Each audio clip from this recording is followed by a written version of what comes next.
So my wife and I like to go camping.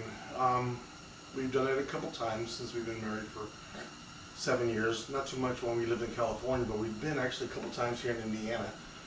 Love it. Love it to death. It's just a couple things that she doesn't like, which is, I agree with her.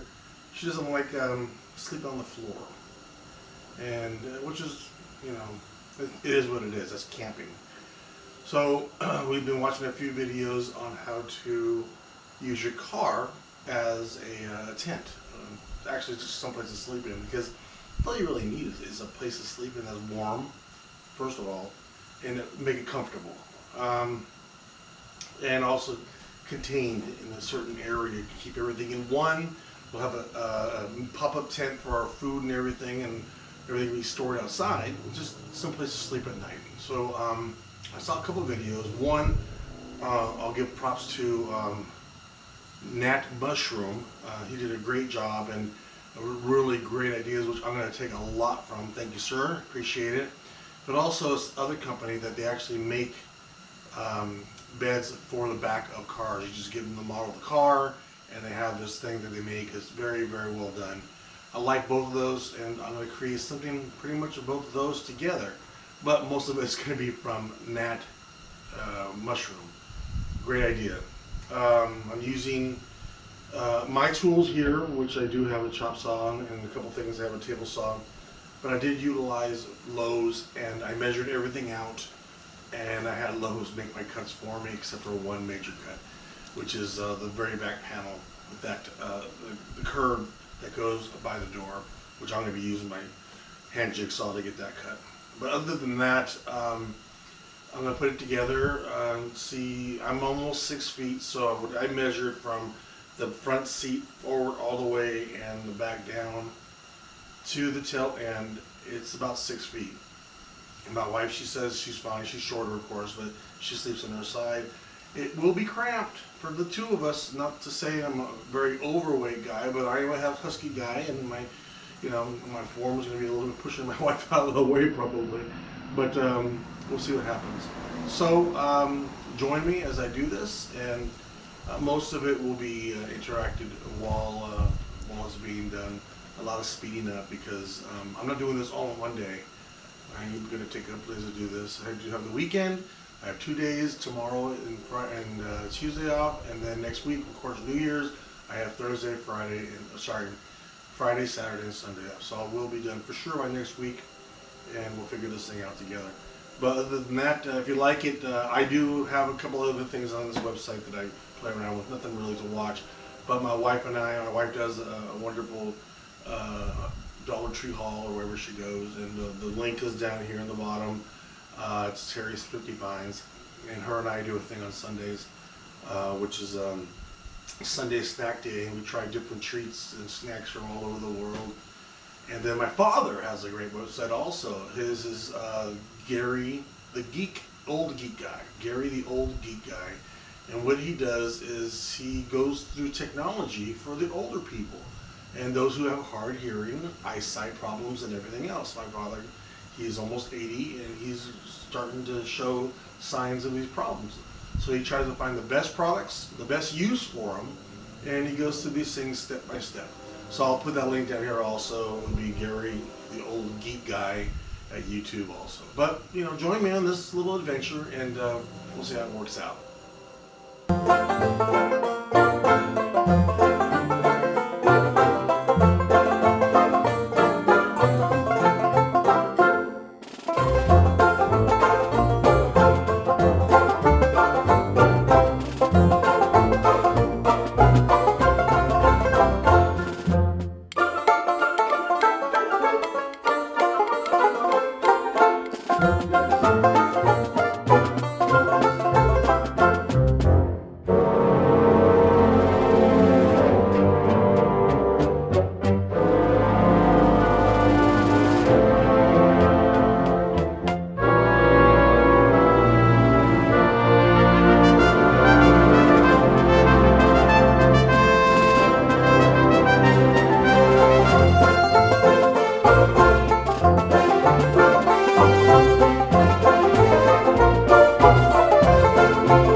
Well, that worked pretty good for day one. It's getting cold. I should hit the teens today, maybe a little bit less this morning or tomorrow morning coming up. So wait for part 2.